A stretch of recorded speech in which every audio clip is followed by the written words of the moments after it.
Mama Jess here, everything you wish your mother told you. So I'll probably get in trouble for this one, but I believe that our country is way too neurotic about bacteria. Everyone's terrified to get sick.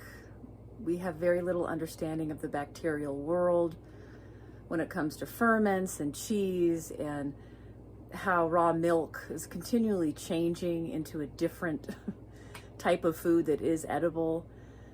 Sometimes things get really stinky and really gnarly looking, but they're still edible. And so I just want to mitigate that fear for you. Now, I'm not saying you need to do this. I'm just saying this is what Mama Jess does, okay?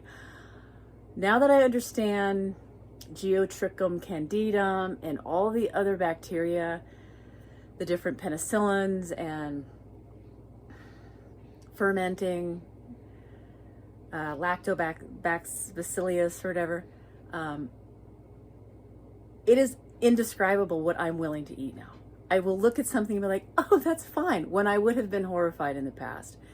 So I just wanted to show you what I opened up. This is a jalapeno mash. It's jalapeno and garlic with the 2% salt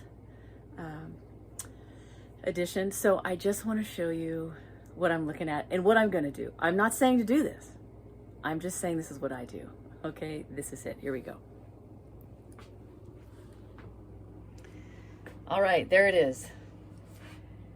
A gnarly, thick, black, who knows what on the top of this. The rest of it looks great to me, okay?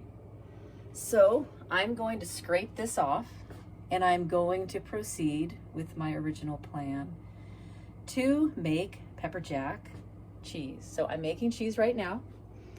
Here we are. Gotta check my temp. No, I'm not ready yet. But yeah, I'm making cheese, and when I make pepper jack, I like to add my jalapeno mash to it. So anyway, that's what I'm doing. That's what I'm doing. You do not have to do this. It's just what I'm doing. I'm not making any statements about anything right now other than this is what I do. But I also don't want you to be so afraid. There's way too much fear about bacteria. There's way too much fear about the best buy date and everything we've been told.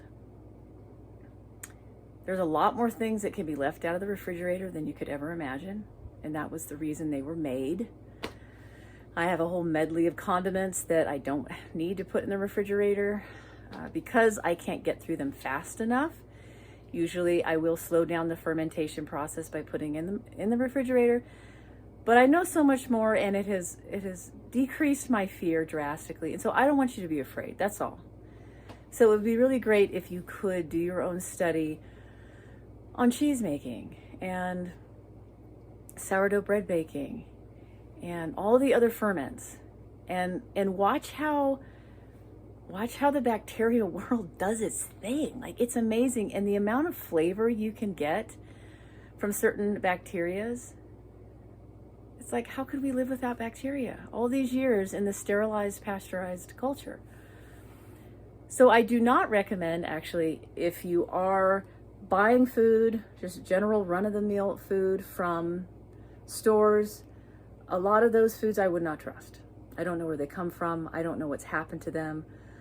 I trust they've been hyper sterilized and ultra pasteurized, which is going to actually kill off the good bacteria that's doing its thing. So I don't trust any of that world.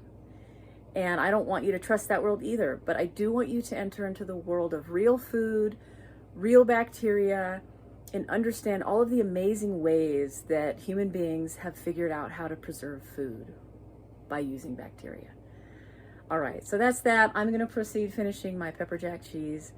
And ultimately, again, I'm here. I wanna remove fear. I don't want you to be so afraid of things.